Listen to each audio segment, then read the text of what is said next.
Kita kembali lagi pada kelas OLC kali ini akan membahas mengenai masalah AI. Jadi pemanfaatan AI dalam kegiatan akademik sehari-hari. Jadi Bapak Ibu semuanya, pembicara kali ini kita kedatangan Pak Dika Darmawan. Beliau adalah salah satu dosen dan juga tenaga perpustakaan yang kemudian ahli dalam pengetahuan mengenai masalah pemanfaatan AI ini dalam bidang akademik. Mungkin bisa langsung dimulai saja nih Pak Dika, jadi tidak usah berlama-lama. Silakan saya perkenankan pada Pak Dika untuk memulai kegiatan orasi kali ini. Ya, terima kasih Mbak Nur. Assalamualaikum warahmatullahi wabarakatuh. Perkenalkan nama saya Mardika Darmawan.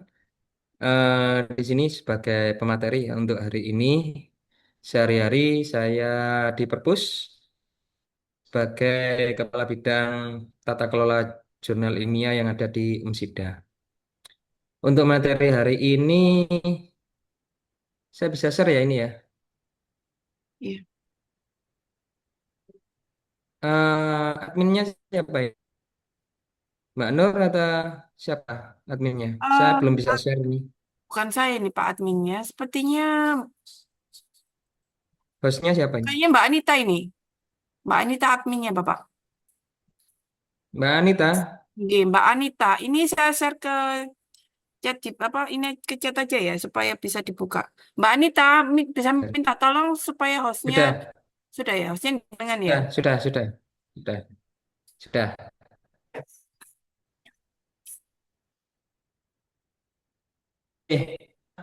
Para hadirin semuanya, hari ini kita akan sedikit membahas tentang AI. Bagaimanakah pandangan dari Kope terhadap penggunaan AI pada setiap publikasi karya ilmiah yang ada.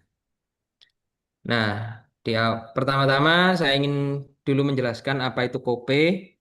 Kope itu adalah sebuah komite yang bergerak pada publication etik, jadi aturan terkait publikasi ilmiah. Nah, dewannya ini ada banyak ya Bapak Ibu dan juga teman-teman sekalian, di mana KOPE ini dia itu berfokus pada penelitian ilmiah, publikasinya, terus kemudian memperkuat jaringan untuk dukungan terhadap tadi ekosistemnya publikasi dan juga ekosistemnya penelitian, kemudian pendidikan, dan juga diskusi tentang etika publikasi. Jadi KOPE ini adalah sebuah komite yang mengkhususkan pada yang namanya penelitian ilmiah dan publikasinya. Intinya ada di situ. Nah, kalau Bapak Ibu ingin membaca apa saja yang ada di KOPE untuk lebih jelas, Bapak Ibu bisa mengaksesnya di publicationethic.org.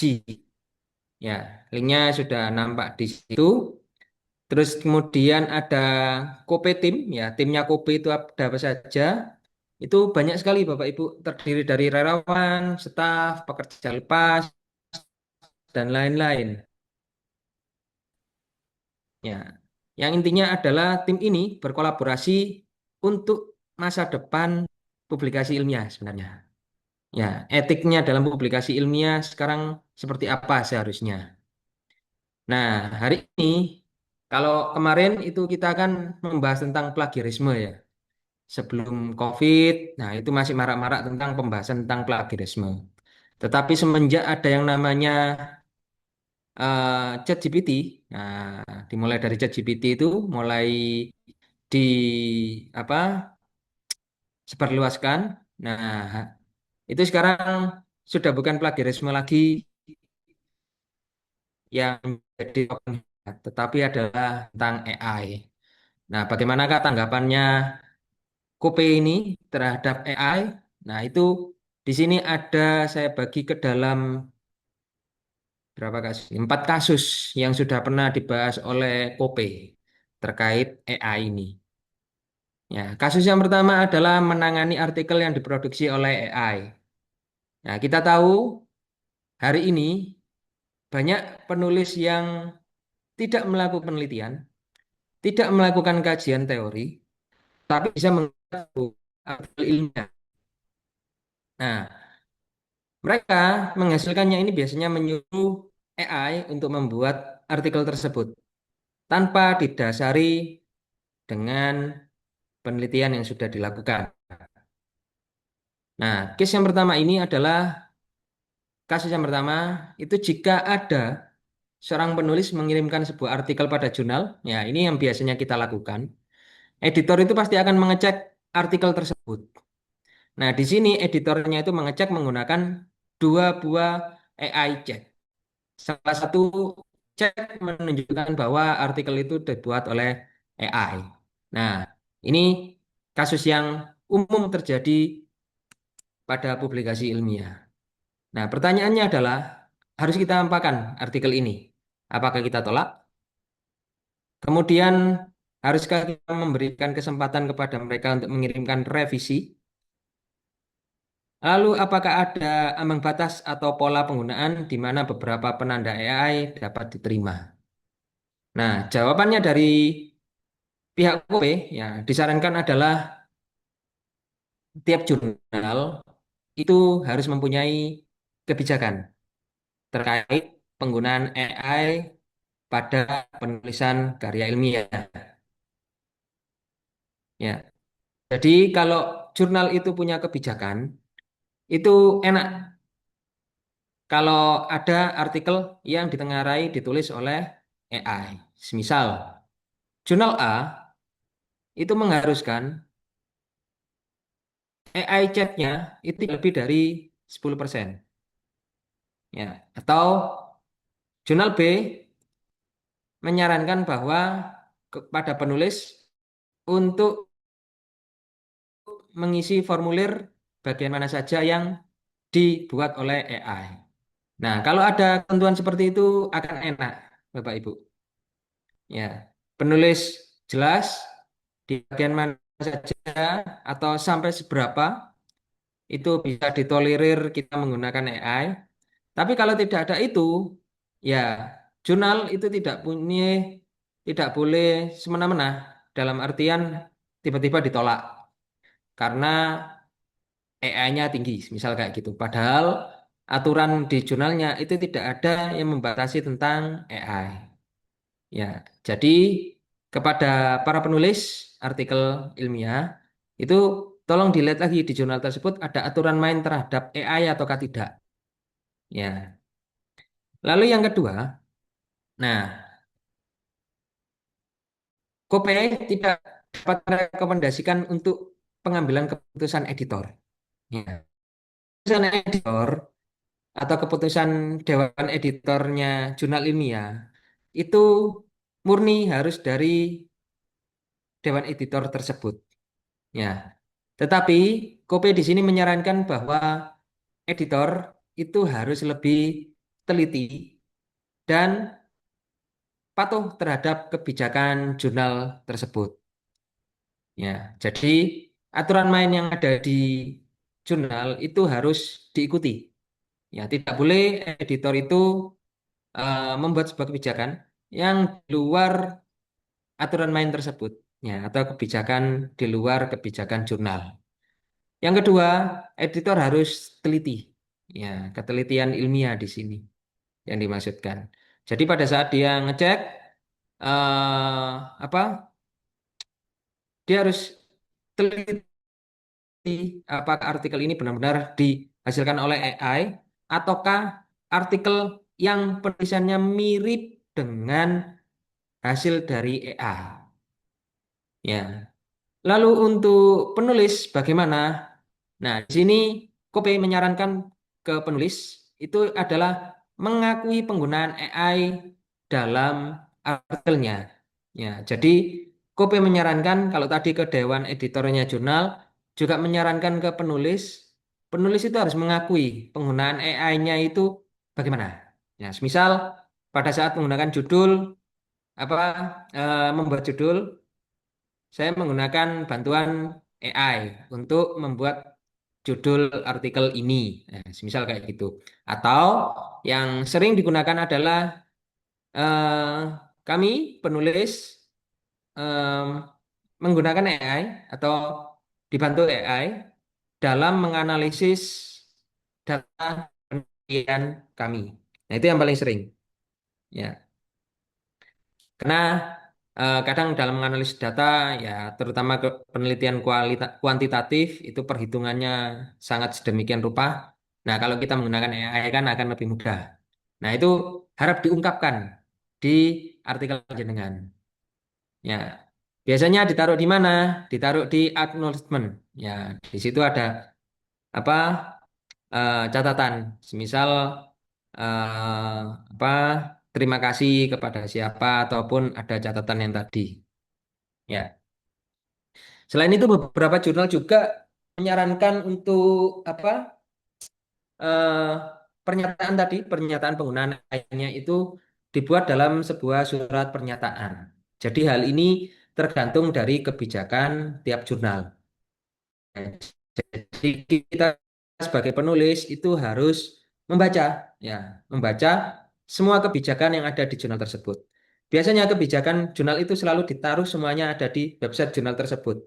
Ya, tidak perlu kita bertanya kepada customer service jurnal tersebut, tapi cukup kita membacanya.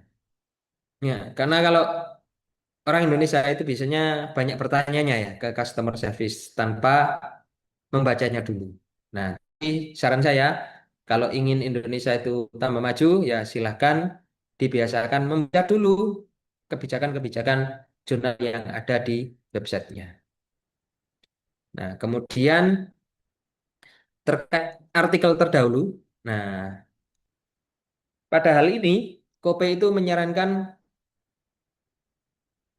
transparansi pada penggunaan AI. Kita tahu kalau kita menyuruh AI atau biasanya pakai GPT, kita menyuruh GPT untuk mencari penelitian terdahulu. Ya, biasanya GPT ini sering ngawur, ya, sering mengarang indah. Hal ini didasari bahwa karena database yang dimiliki GPT itu tidak bisa menyentuh atau tidak mempunyai eh, data yang kita minta tadi tentang penelitian terdahulu. Akhirnya dia itu membuatkan mengarang indah terkait penelitian terdahulu tersebut. Nah, hal ini kami sarankan itu tolong untuk penelitian terdahulu jangan percaya ke AI. Terkadang apa yang dibuat oleh AI bisa aja itu bukan sesuatu hal yang benar-benar ada. Ya, seperti kayak tadi. Kadang AI itu membuatkan sesuatu hal yang mengarang dari sesuatu dari hal-hal yang tidak ada. Dia karang menjadi ada. Nah, kita sebagai penulis harus teliti dan membaca lagi hasil dari AI tersebut. Ya, jangan mudah percaya terhadap apa yang dihasilkan oleh AI. Ya. Kemudian, nah, perangkat lunak untuk pendeteksi AI saat ini, ya itu ada yang apa bagus, ada yang biasa.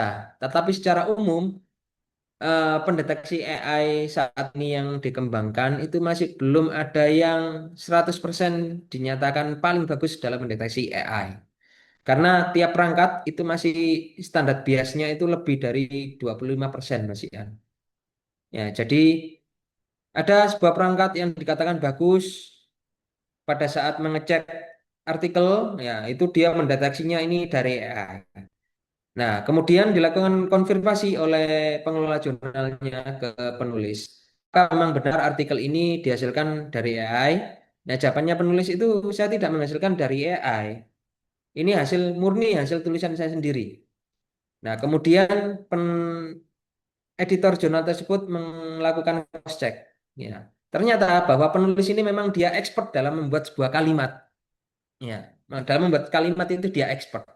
Jadi kalimatnya itu bagus seperti kayak hasilnya dari AI. Karena dia sudah seorang expert dalam membuat kalimat. Nah, di sini AI itu mendeteksi bahwa kalimat yang dihasilkan oleh seorang expert seperti itu adalah hasil dari AI. Nah, oleh karena itu, kita tidak boleh percaya 100% kepada hasil program untuk mendeteksi AI. Bisa aja programnya itu mengalami kesalahan seperti itu. Ya, karena sampai hari ini itu masih belum ada yang program yang benar-benar sangat-sangat bagus dalam pendeteksi AI. Ya, lalu secara umum ya Dewan Kope menyarankan mengulas dulu ya, jangan mengambil kesimpulan. Jadi kita harus mendalami dulu artikelnya itu memang dibuat dari AI ataukah tidak, kita tanya dulu penulisnya. Jangan tiba-tiba di justice, oh ini dari AI. Ya. Kemudian pada saat kita memverifikasi, jangan lupa jangan sampai melanggar kerahasiaan yang dimiliki oleh penulis. Ya, itu untuk case yang pertama. Sedangkan case yang kedua, nah di sini reviewer, ya penelaah, mencurigai penggunaan AI oleh seorang penulis. Ya, jadi kalau tadi bagaimanakah tanggapan Dewan Editor? Ya, ya menangani artikel yang diproduksi oleh AI.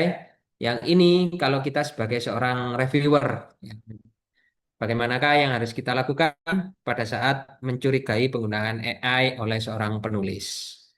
Ya, kasusnya hampir mirip. Ya, ada seorang reviewer, dia mereview, ya, diduga artikel yang dia review itu hasil buatan AI.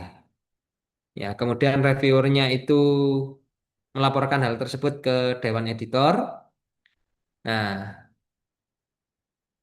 dan kemudian di sini dia menggunakan alat cek AI.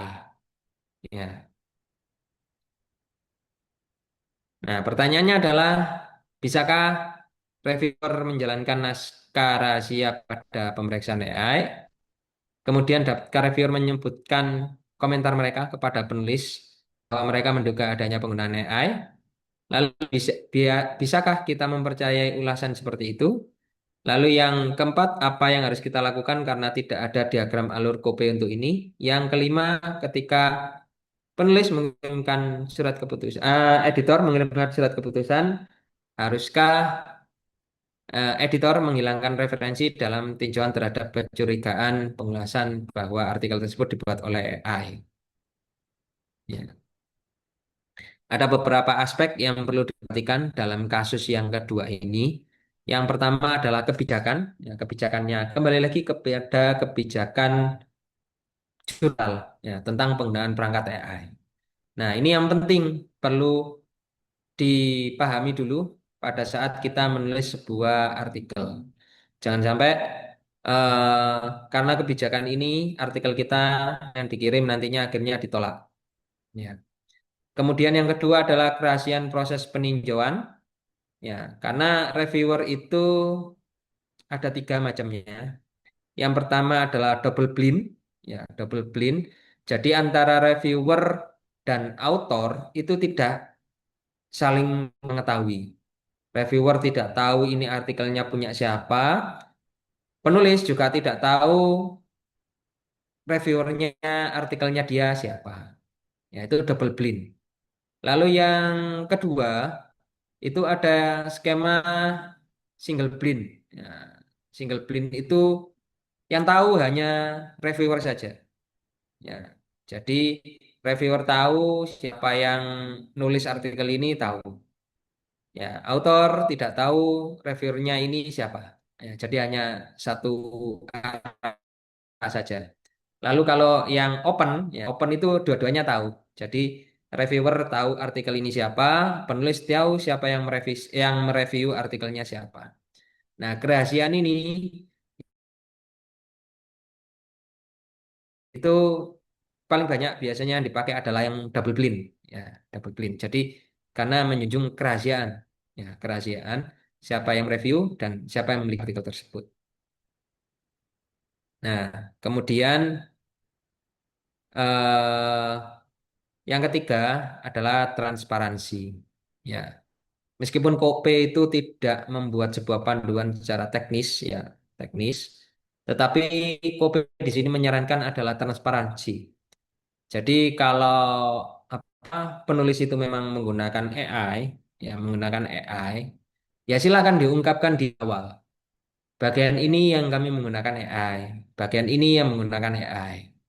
Ya, itu silakan diungkapkan. Di beberapa jurnal itu kebijakannya menyarankan bahwa penulis itu membuat semacam surat pernyataan untuk menyatakan bagian-bagian tersebut atau bagian-bagian mana saja yang dibantu oleh AI. Nah, rata-rata jurnal-jurnal yang terindeks Scopus itu sudah membuat seperti itu. Ya, jadi ada kayak pernyataannya kayak gitu. Kemudian kasus ketiga. Nah, bagaimana kita dapat mempertahankan diri terhadap artikel buatan AI yang digunakan sebagai serangan untuk menolak layanan. Nah, ini saran untuk Dewan Editor sebenarnya. Ya, bagaimana editor jurnal itu dapat mempertahankan diri terhadap artikel buatan AI. Ya, kasusnya, nah, jadi ini lihat bahwa jurnalnya itu mengalami peningkatan jumlah artikel yang masuk. Ya, tetapi artikelnya dikategorikan sampah di sini. Sampah di sini dalam artian tidak bermutu. Ya, dan kemudian artikel palsu tapi berkualitas tinggi yang dihasilkan AI. Nah, bagaimana pertanyaannya? Nah, dapatkah Forum Kopi memberikan saran apakah ada praktek baik atau alat yang tersedia untuk mempertahankan ini? Nah, ini untuk case 3 ini sebenarnya saran untuk pengelola jurnal. Ya, tapi tidak apa-apa. Kalau yang bukan non pengelola untuk mengetahui hal ini tidak masalah. Nah, seperti yang disarankan oleh Kope ini, saat ini tidak dapat mendeteksi artikel yang dihasilkan belum ada. Beda dengan plagiarisme. Kalau plagiarisme Indonesia khususnya itu menggunakan dari Turnitin atau Identicat. Nah, itu yang dianggap oleh pihak negara kita, negara Indonesia, itu yang paling bagus. Tapi untuk cek AI, sampai hari ini itu belum ada yang dikatakan handal atau yang bagus. Ya. Karena apa?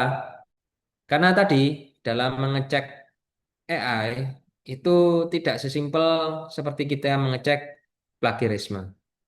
Kalau plagiarisme, sistemnya itu adalah kata atau kalimatnya itu apakah sama persis dengan kalimat yang ada di online, ya, di media online. Tapi kalau AI itu kan menghasilkan menggenerate kalimat itu adalah dari hasil pemikirannya dia. Jadi tidak ada duplikatnya. Ya, kalau plagiarisme itu kan ada duplikatnya. Jadi ngecek yang penting kalimat ini ada di tempat lain, ya berarti duplikat. Nah, gitu aja. Tapi kalau AI kan nggak bisa. Oleh karena itu, pengembangan terhadap alat program atau software ini untuk mendeteksi artikel yang dihasilkan AI ini yang secara handal masih belum ada sampai saat ini. Ya, di sini Kope menyarankan ke editor jurnal untuk supaya benar-benar teliti dalam mengeceknya. Kemudian, nah di sini jurnal dapat mempertimbangkan untuk menerapkan lebih banyak langkah pengiriman yang dapat memperlambat artikel yang dihasilkan seperti dihasilkan oleh AI.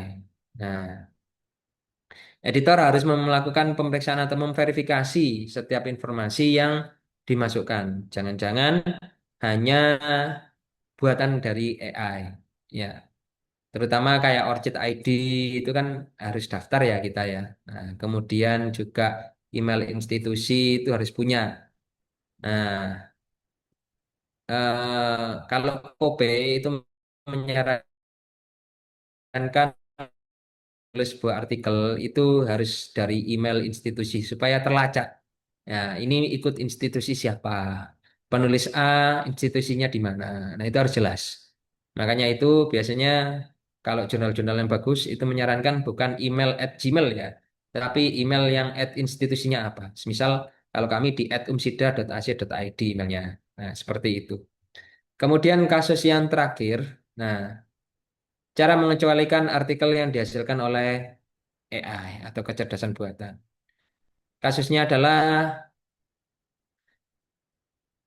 nah, di sini ada seorang penulis yang menggunakan AI dalam membuat artikelnya. Dalam tinjauan pertama, ya pada saat editor itu melihat, ya pimpinan editor menemukan bahwa penulis naskah tidak memiliki riwayat publikasi sebelumnya dan terhubung dengan situs web AI. Kemudian artikel tersebut tidak membahas topik AI. Ya, bagi seorang penulis yang belum pernah menerbitkan artikel dan merupakan salah satu penyelenggara situs web AI, menulis artikel yang tidak terkaitan dengan AI jelas tidak masuk akal. Berdasarkan hal ini, AIC-nya berpendapat bahwa naskah tersebut harus ditolak. Jadi ceritanya ini ada seorang penulis, ya dia belum pernah sama sekali menulis artikel yang itu AI. Dan eh, tidak memiliki riwayat publikasi tadi. Ya, kemudian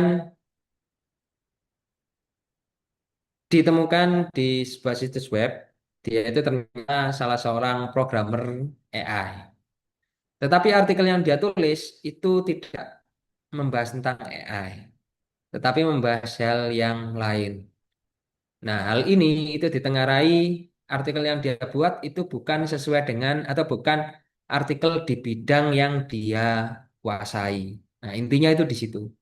Nah, di sini editor jurnalnya itu menemukan kecurigaan tersebut. Ya, penulis ini tidak pernah melakukan publikasi di bidang ini. Ya, kemudian ditelusuri secara online ternyata bidangnya adalah tentang AI, tetapi artikel yang dia tulis itu bukan tentang AI. Nah, di sini editornya tanda tanya. Nah, makanya dari itu saran dari kami, track record publikasi itu juga penting, Bapak Ibu. Ya, untuk melihat bahwa memang bidang yang digeluti oleh kita, ya, itu adalah bidang yang sesuai dengan track record publikasinya itu tadi. Contoh seperti saya. Saya ini bidangnya adalah pendidikan. Ya, jadi kalau panjenengan lihat di Google Scholar saya, itu semuanya membahas tentang pendidikan. Ya, tidak membahas tentang apa transportasi ataukah apa bangunan. Nah, kayak gitu itu sudah di luar bidang saya. Nah, kalau tiba-tiba saya menulis artikel di bidang semisal pembangunan, nah nah itu ditengarai bahwa artikel tersebut bisa saja dihasilkan dari AI karena bukan merepresentasikan eh, kepakaran, ya, keahlian yang dimiliki oleh penulis tersebut. Nah, di sini kan menjadi tanda tanya. Nah, kemudian ya, pertanyaannya adalah apakah pemeriksaan ini merupakan praktik baik yang dapat diterima? Apakah ada tindakan dan metode lain untuk mengecualikan artikel semacam itu bagi penerbit? Nah, di sini forum OP, nah ini memuji pengelola jurnalnya tadi karena dia sangat teliti dalam mengecek artikelnya itu tadi. Ya, ada beberapa yang keberatan yang diungkapkan tentang daftar periksa yang diusulkan. Ya, nah bahwa proses kan ada kepercayaan. Nah, ini hati-hati. Editor, ya, itu tidak boleh asal percaya aja kepada penulis. Ya, jadi editor harus ngecek, editor jurnal itu harus ngecek apakah memang benar penulis ini menulis sesuai dengan bidang yang dia lakukan. Apakah benar artikel yang dia tulis merupakan hasil dari penelitian yang dia lakukan? Ataukah jangan nantinya itu adalah hasil AI? Nah, itu yang tidak boleh. Ya, jadi editor jurnal itu tidak boleh asal percaya aja kepada penulis. Dia harus tahu apakah memang benar penulisnya ini benar-benar menulis artikel tersebut. Ya. Nah, kalau ada biasnya sedikit, ya harap maklum ya, karena editor itu juga manusia. Nah, manusia itu memiliki keterbatasan. Ya, mungkin ada beberapa artikel yang kelewat. Nah, itu bisa saja terjadi. Nah, kemudian, nah ini seperti yang di, kita bahas dari kasus pertama tadi, adalah sangat sulit untuk membuktikan bahwa sebuah artikel itu dihasilkan oleh AI. Hal ini dikarenakan, ya tadi tidak ada alat cek, ya alat cek AI yang sampai hari ini itu dikatakan sangat bagus. Itu untuk mengecek AI itu belum ada. Ya, nah maka dari itu Kope itu menyarankan untuk editor itu membuat kebijakan-kebijakan terkait dengan AI. Ya, sehingga nanti penulis itu kalau mau menulis artikel dan mensubmitnya ke jurnal tersebut, itu tahu aturan main yang ada di jurnal itu bagaimana. Kemudian editor harus berhati-hati ya dalam menyelidiki artikel dari suatu negara. Nah, kepengarang tunggal umum itu terjadi biasanya di beberapa disiplin ilmu. Kemudian semua penulis pada tahap tertentu tidak akan memiliki catatan publikasi sebelumnya dan beberapa secara sah sebelumnya tidak terkait dengan subjek penelitian. Ya, jadi ini biasanya untuk penulis-penulis baru. Ya, proses alternatifnya adalah dengan menyatakan pada penulis apakah mereka telah menggunakan AI atau tidak. Ya, jadi sekali lagi kejujuran, ya, kejujuran dalam penggunaan AI itu di sini ditekankan. Ya, editor juga dapat memilih untuk memasukkan artikel ke dalam sistem peer review atau melihat apa yang dikatakan oleh para reviewer. Pada akhirnya, penulis harus bertanggung jawab atas konten karya mereka, termasuk saat menggunakan AI secara sah. Nah, pengelola jurnal itu harus memiliki kebijakan yang jelas seputar penggunaan AI, seperti mendeklarasikan sebagai bagian dari proses pengiriman artikel oleh penulis, namun pada akhirnya adalah masalah pengambilan keputusan di dewan editor itu. Nah, tetapi untuk pengambilan keputusan itu harus sesuai dengan kebijakan yang ada di sini, ya di tiap jurnal ini. Ya, terakhir, nah apa yang bisa kita simpulkan dari 4 kasus itu tadi yang sudah dibahas oleh Dewan Kope? Yang pertama adalah kejujuran. Kita sebagai penulis itu harus jujur. Artikel ini 100% merupakan hasil AI ataukah tidak. Meskipun kejujuran itu sulit, padahal kejujuran itu murah. Ya, kan tidak mahal kejujuran itu. Murah sekali. Cuman sulit untuk dilakukan kejujuran itu. Ya. Nah, oleh karena itu di sini Kope tadi menyarankan bahwa penulis itu harus jujur. Ya, jujur dalam mengungkapkan pada saat penulisan artikel itu menggunakan AI ataukah tidak. Lalu yang kedua, kita sebagai penulis harus pahami aturan penerbitan di jurnal ilmiah. Nah, tadi Kope juga menyarankan kepada pengelola jurnal untuk membuat sebuah kebijakan-kebijakan terkait AI di jurnalnya. Hal ini untuk mempertegas tadi kejujuran dari penulis dan kedua adalah supaya editor dalam mengambil keputusan itu tidak menyalahi aturan penerbitan atau kan yang dimiliki oleh jurnal tersebut. Terakhir dari saya, AI hanya sebuah alat yang digunakan untuk membantu. Ya, keputusan akhir itu ada di manusia. Jangan mudah percaya pada AI, karena apa yang dihasilkan oleh AI itu bisa aja salah, karena dia hanya membantu aja. Ya, seperti kita ngajak bicara dengan manusia pun, itu kadang ada yang informasi yang diberikan itu salah atau mengarang. Ya, kita mengenalnya seperti itu. Jangan sampai manusia yang digunakan oleh AI, ya.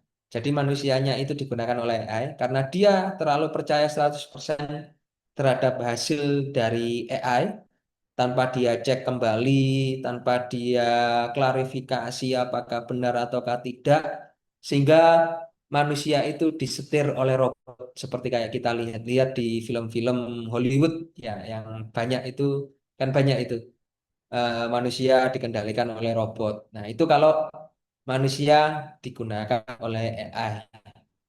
Tetapi jadilah manusia yang menggunakan AI. Ya, jadi silakan kalian yang menggunakan AI itu kalian. Jangan sampai kalian yang digunakan oleh AI. Jadi kalau punya robot, ya kalian yang harus memerintah robot tersebut. Robot tersebut harus melakukan perintah sesuai dengan apa yang kalian pikirkan. Ya, jangan sampai kalian yang dikendalikan oleh robot tersebut. Itu saja dari saya. Saya kembalikan ke Mbak Nur. Saya akhiri. Wassalamualaikum warahmatullahi wabarakatuh. Waalaikumsalam warahmatullahi wabarakatuh. Terima kasih banyak buat Pak Dika atas presentasinya tadi. Jadi teman-teman, mengenai pemanfaatan AI ini untuk bidang akademik itu sebenarnya tidak ada masalah nih, selama kemudian ada etika dalam proses pemanfaatannya. Ada memang beberapa kampanye terakhir ini apa belakangan mengenai pemanfaatan IA supaya kemudian dibatasi, nggih. Karena kemudian pengaruhnya besar sekali membuat apa ya beberapa mahasiswa juga agak malas tanda dalam tanda kutip itu malas agak berpikir nih Pak nggih. Eh, Ya malas tapi Pak membaca lah. nggih. Ya, jadi agak malas berpikir gitu. Kemudian tidak melakukan Hmm. proses recheck kembali terhadap semua apa sumber-sumber informasi yang kemudian dia dapat. Jadi apa yang ditulis di ChatGPT kemudian mentah-mentah di copy yang kemudian ditaruh untuk kemudian dimasukkan untuk untuk artikel dan lain sebagainya itu.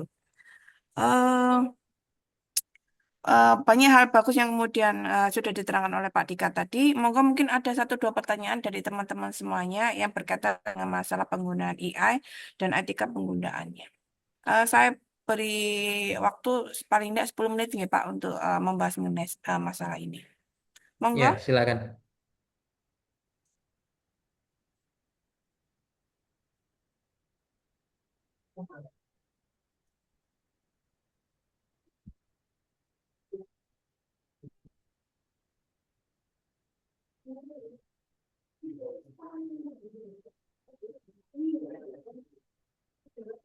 Atau saya kemudian buka pertanyaan dulu ya Pak Dika. Jadi mengenai penggunaan AI ini sejauh mana sih batas AI itu boleh digunakan ya? Terus kemudian rekomendasinya apa yang harus dilakukan ketika kemudian kita memanfaatkan AI itu. AI itu kan dia berbasis database ya, Hmm. database.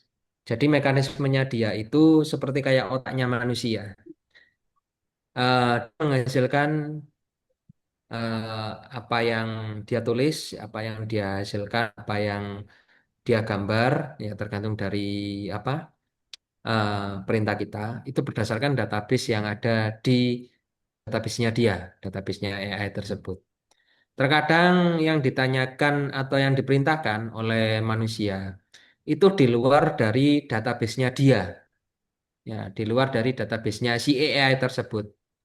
Sehingga apa yang dihasilkan oleh AI tersebut itu akhirnya menjadi sebuah karangan, ya, mengarang. AI tersebut akan mengarang. Nah, yang bagus dalam penggunaan AI itu adalah kita mengupload datanya juga. Ya, jadi semisal kalau kita itu melakukan sebuah penelitian, kita menghasilkan data penelitian, dan data tersebut sudah kita sortir di dalam tabel-tabel yang ada di Excel. Nah, itu tinggal kita upload aja Excel yang berisi data kita itu tadi, dan kita minta bantuan AI untuk menganalisis dan juga merepresentasikan data tersebut. Nah, itu penggunaan AI yang menurut saya yang paling bagus. Ya, karena di sini AI-nya itu tidak akan mengarang indah karena datanya sudah kita kasih, ya, sudah kita beri datanya. Nah, kalau datanya itu tidak kita beri, terkadang AI itu akan mengarang indah hasilnya. Nah, oleh karena itu saran saya kalau mau menggunakan AI, ya kasih datanya. Misal Anda mau menyuruh AI itu untuk meresum, ya, meresum sebuah artikel, ya upload artikelnya, artikel mana yang mau diresum oleh dia. Jangan tidak memasukkan data seperti itu, tetapi tiba-tiba menyuruh AI-nya untuk meresum. Ya dia akan bingung, dia meresum apa, meresum yang mana, nanti kan bingung datanya kan. Nah, jadi saran saya, kalau mau menyuruh AI dalam membantu kita, itu upload juga datanya. Ya, gitu Mbak Nur.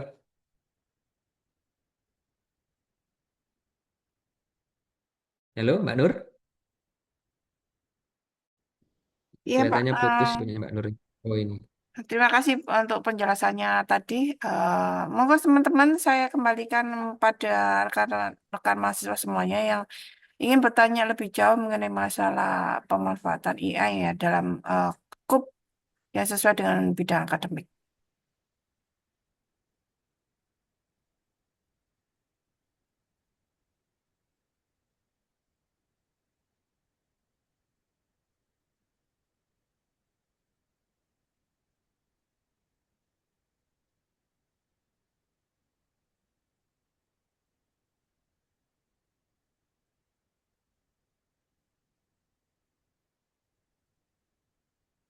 Kita beri waktu sampai 5 menit ke depan ya Pak, paling enggak. Mungkin ada mahasiswa yang bertanya Ya, masalah AI ini.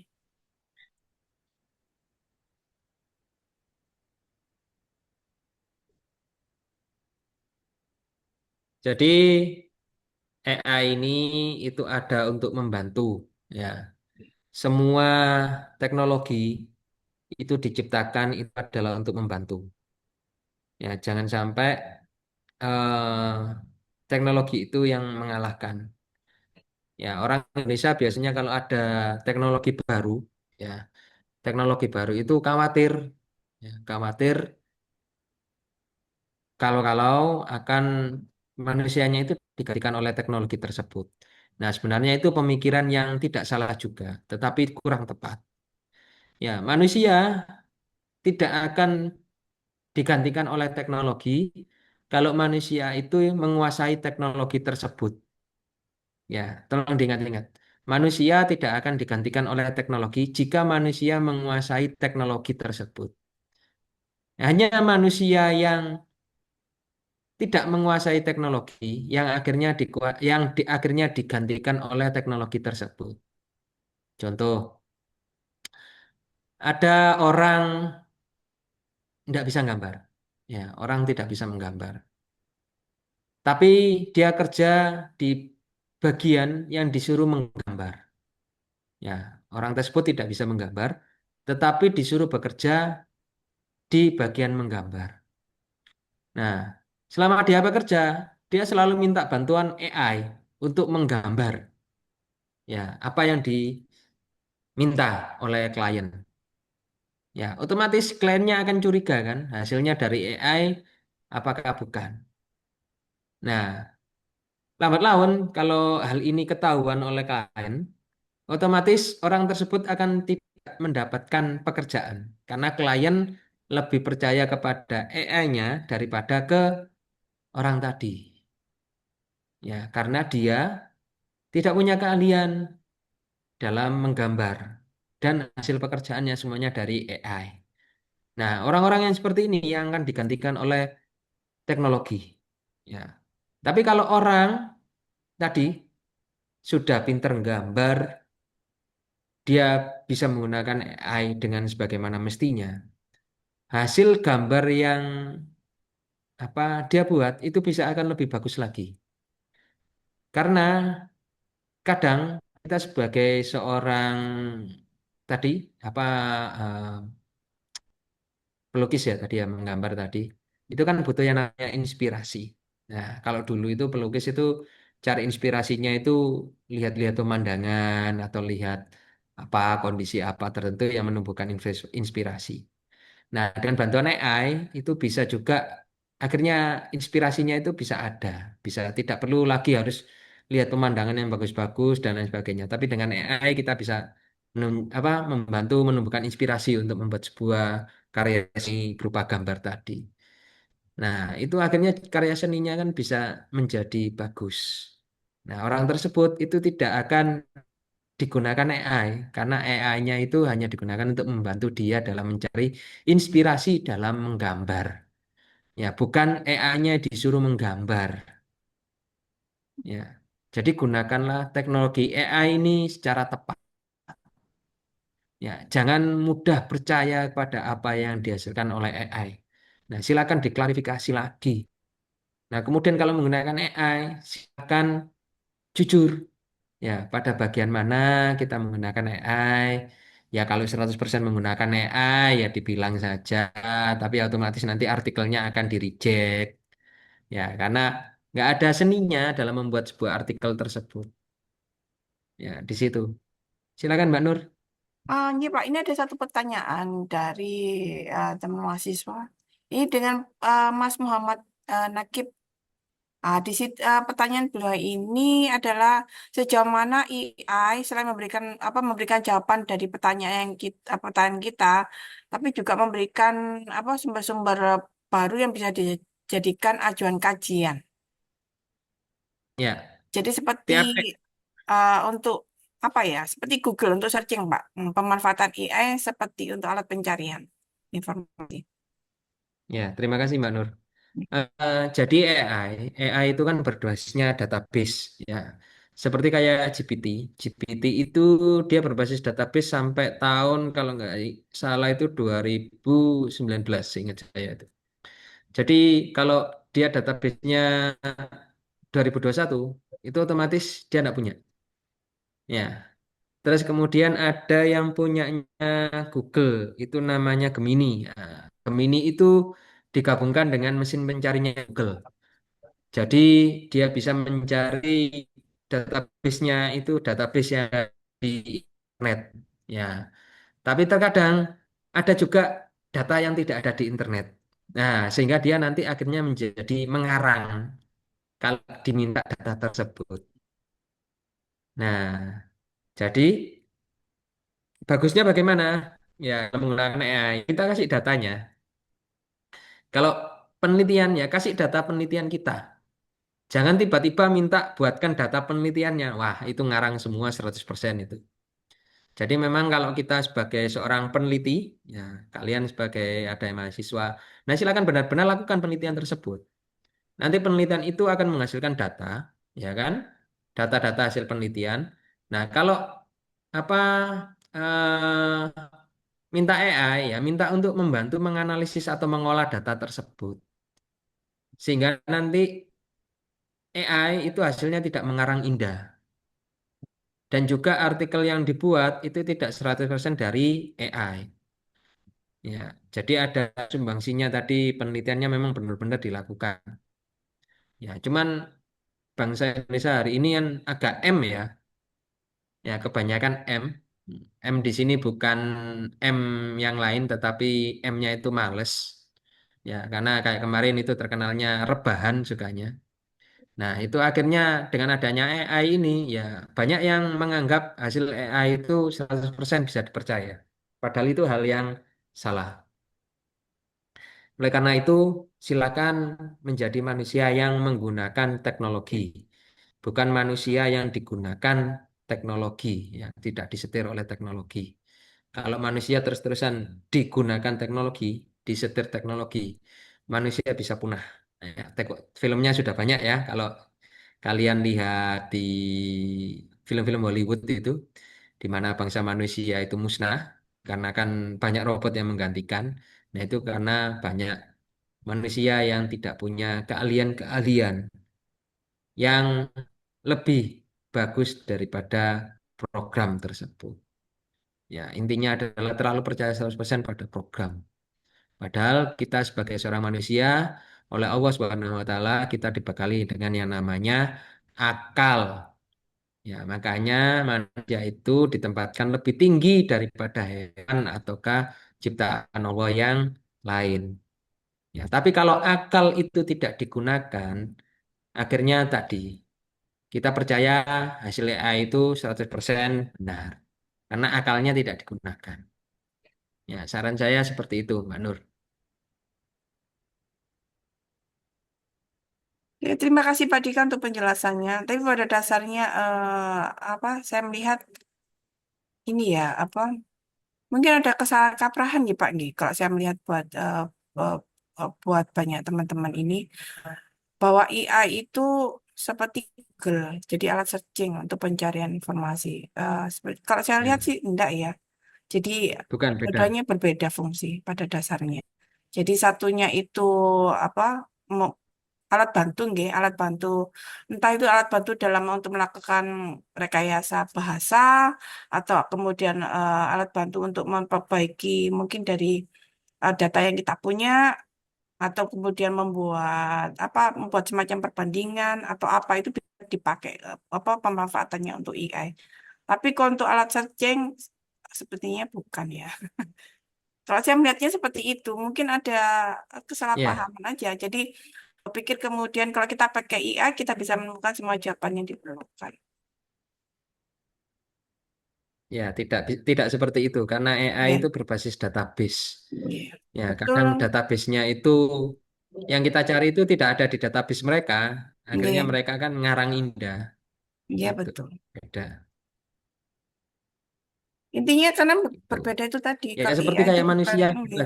bukan alat pencarian informasi kalau saya melihat AI itu. Alat untuk Ya, mempermudah, untuk enggak, membantu membantu kegiatan. Tapi ya bukan untuk alat membantu kita pencarian lah dalam informasi kita. berpikir aja. Ya, sampai AI itu Google ya, kalian tahu Google. Google itu mengamati perkembangan AI. Mereka ada sebuah lab, ya laboratorium pengamatan AI.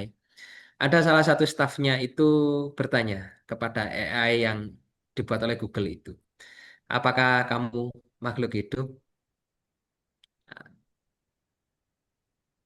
Apakah kamu mempunyai perasaan AI tersebut? Sampai ada penelitian ke arah sana.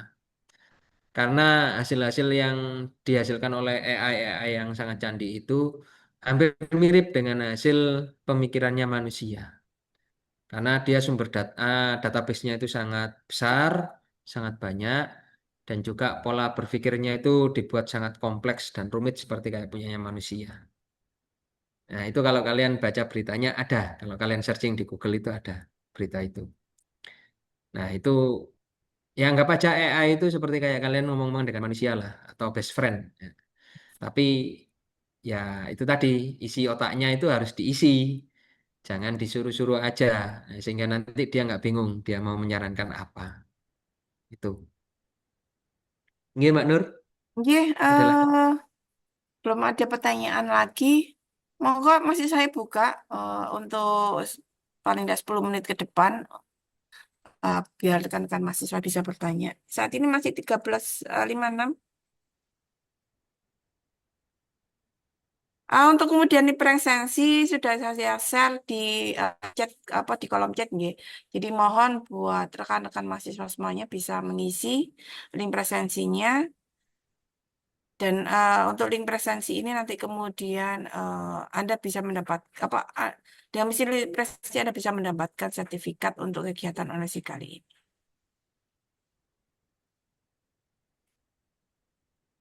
Kita tunggu 5 menit lagi Kak Pak. Silakan, kalau saya Hmm. bebas.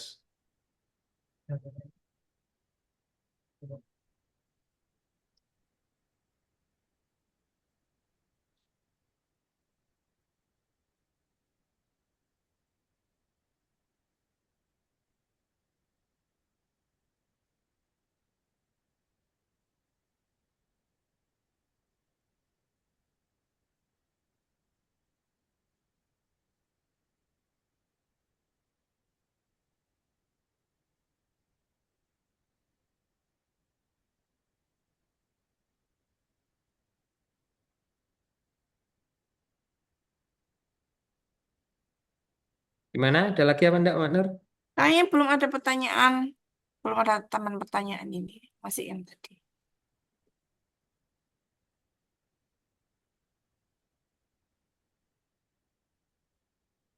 Kita tutup mungkin pas jam 2 aja, Pak, nggih. 2 menit lagi. Mhm. Iya. Oh, nggih, Mbak Mbak Anita, Yanti. eh, Ada pertanyaan mungkin dari Mbak Yanti? Boten Kelihatannya. nap Oh, Ya, gini. Kadang itu kita itu perlu perhatian ya. Perhatian kalau memang benar-benar itu mengikuti sebuah kegiatan itu ya benar-benar fokus pada kegiatan tersebut. Tapi orang Indonesia itu kan nggak bisa ya iya. ngikut kegiatan satu tapi fokusnya ada di tempat yang lain. Terkadang itu akhirnya menjadikan kadang itu ilmunya itu ya bisa sampai bisa kadang enggak. Ya itu yang terjadi kadang. Tapi Hmm. kalau sama orang luar negeri kayak gini ya waktunya Zoom ya ya fokus ke Zoom-nya. Akhirnya ilmunya ya benar-benar dimanfaatkan. Itu. Eh, efek ini aja Pak, mungkin efek teknologi kali ya. Kemudian membuat kita itu terbiasa multitasking, kemudian terbiasa membagi perhatian ya. Jadi eh, jadi kebiasaan sih kalau saya melihat itu. Terutama HP ya. Jadi susah kan biasanya kalau kita itu dipisahkan dari apa dari gadget yang Ya, ada gitu. Oke. Jadi memang biasanya sambil ya, Zoom, sambil ngerjakan yang lain, memang biasanya fokus kita jadi terbagi-bagi. Jadi tidak bisa full eh, pada apa ya, pada satu objek yang kemudian kita ikuti. ya. Nah, ini ada Ya, pertanyaan di hmm, grup di belum ada apa sampai di saat kolom chat ini. itu. Belum Ada ada di tambahan kolom baru chat, Mas. pertanyaan, Mbak Nur. Nah, ini saya bacakan aja ya. Oh, gini, monggo ini Assalamualaikum ada warahmatullahi tambahan satu. wabarakatuh.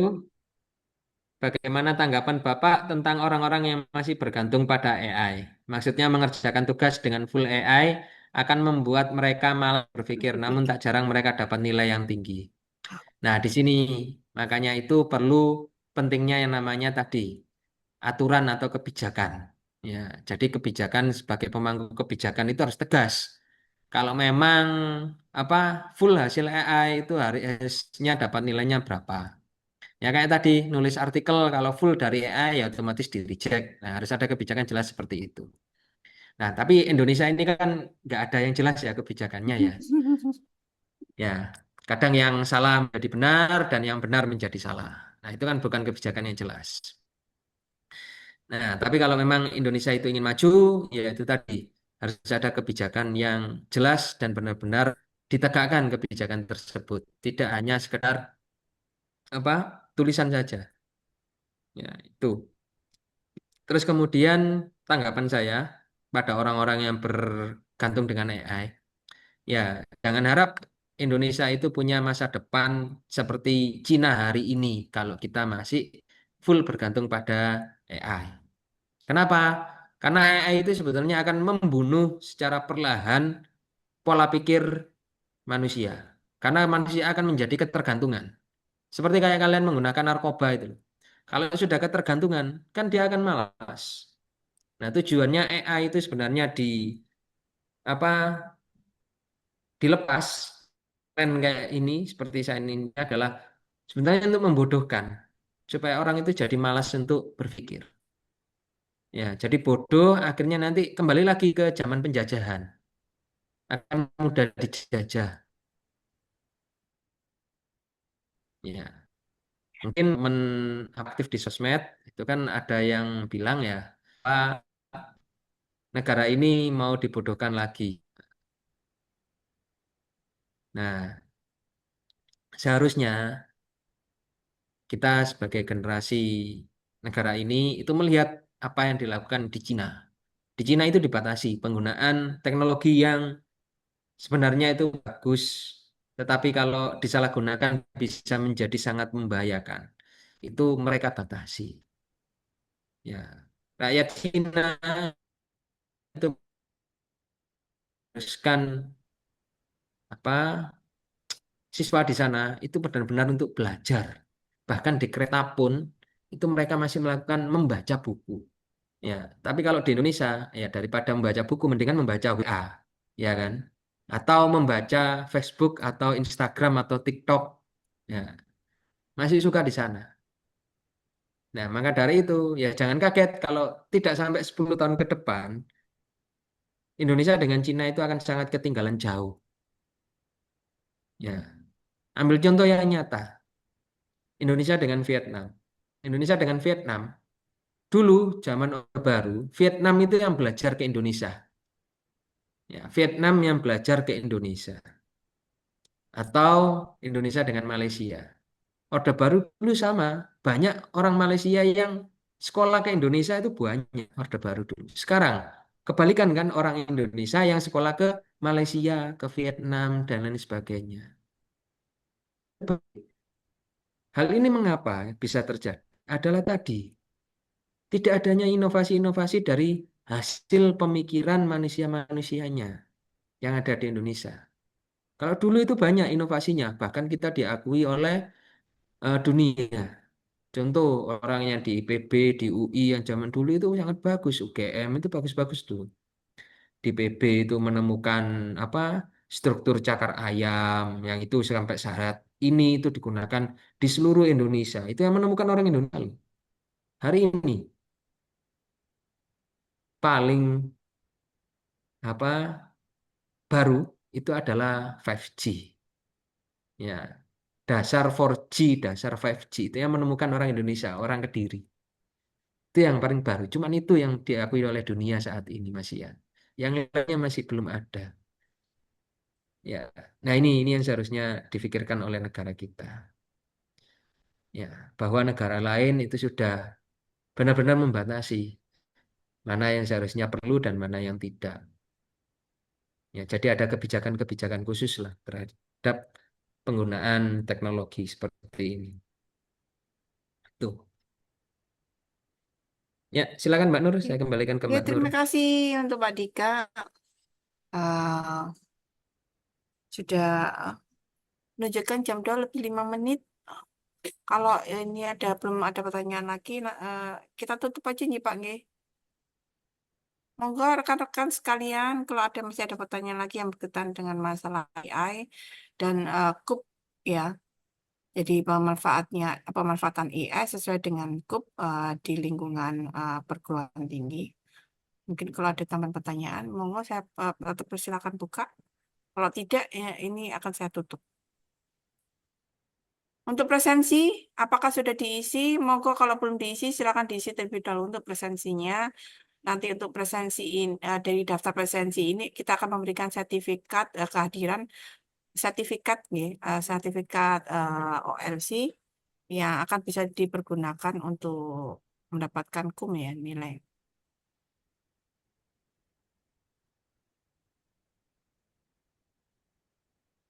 Oke, sepertinya tidak ada, Pak. Kita tutup aja, ya. Saya cukup Ya, saya cukup silakan. sekian. Ya, teman-teman. Jadi apa? Dari penjelasan Pak Dika tadi, kemudian ada 3 hal yang kemudian tekankan pada dalam pemanfaatan AI pada dasarnya adalah satu mengenai kejujuran ini. Kemudian di Ya. mana kejujuran itu sangat ditekankan karena kemudian berkaitan dengan uh, uh, apa ya berkaitan dengan etika. Jadi etika kita adalah pemanfaatan AI. Jadi ketika kita memanfaatkan AI, maka kemudian kejujuran dibutuhkan supaya apa? Supaya kemudian paham bahwa hasil karyanya ini memang kita mendapatkan bantuan dan itu sebenarnya sah-sah saja, bisa boleh-boleh saja gitu loh. Kita memanfaatkan AI dan beberapa universitas yang besar seperti di Harvard itu juga tidak mempermasalahkan hal tersebut. Selama kemudian AI-nya itu dipergunakan dengan tanggung jawab. Jadi tetap dalam kendali akademis pada dasarnya. Jadi sumber-sumber informasinya bisa dipertanggungjawabkan dan kemudian dari yang dari dan mendapatkan validasi seperti itu. Dan kemudian sesuai dengan etika yang berlaku, sesuai dengan KUP, jadi sesuai dengan etika yang berlaku tadi. Oke. Oh, ada yang minta dikirim ulang untuk presensinya. Monggo sudah kita kirim ulang untuk presensinya. Jadi silakan kalau ada yang ingin ini mengisi.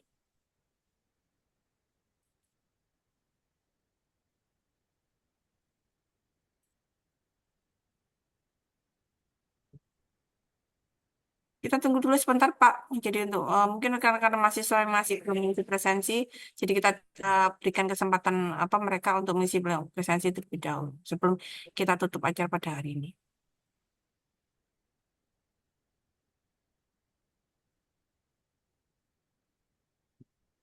Oke.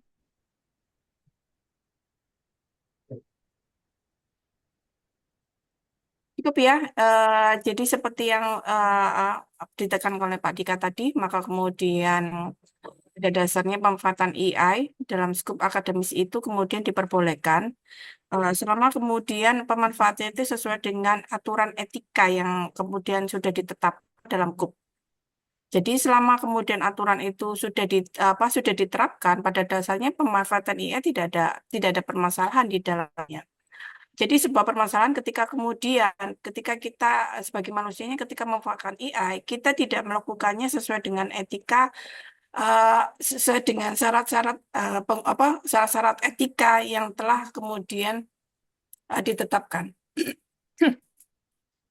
Jadi maka kemudian penggunaan etika, jadi penggunaan AI secara jujur itu sangat diperlukan. Begitu nih Pak Dika ya pada dasarnya ya. Iya. Ngapunten kalau Nggih. penjelasan saya mungkin ada yang kurang dari situ. Jadi eh, jadi pada dasarnya pemanfaatan AI ini diperbolehkan. Intinya begitu nggih. Jadi tapi harus sesuai dengan aturan etika yaitu aturan KUP yang kemudian sudah ditetapkan dalam dunia akademisi. Gitu. Selama itu kemudian dilakukan syarat-syarat itu kemudian sudah diterapkan dalam penggunaan AI ini, maka pada dasarnya tidak ada masalah kemudian kita menggunakan AI ini untuk membantu mengerjakan semua tugas-tugas akademik. Itu baik dalam kemudian mengerjakan tugas maupun kemudian membantu kita dalam mengerjakan artikel dan tesis ataupun skripsi atau tugas akhir ya. Gitu. Oke, terima kasih teman-teman semuanya atas kehadirannya pada hari ini. Wabillahi taufiq wal hidayah. Warahmatullahi wabarakatuh. Waalaikumsalam warahmatullahi wabarakatuh. Wabarakatuh.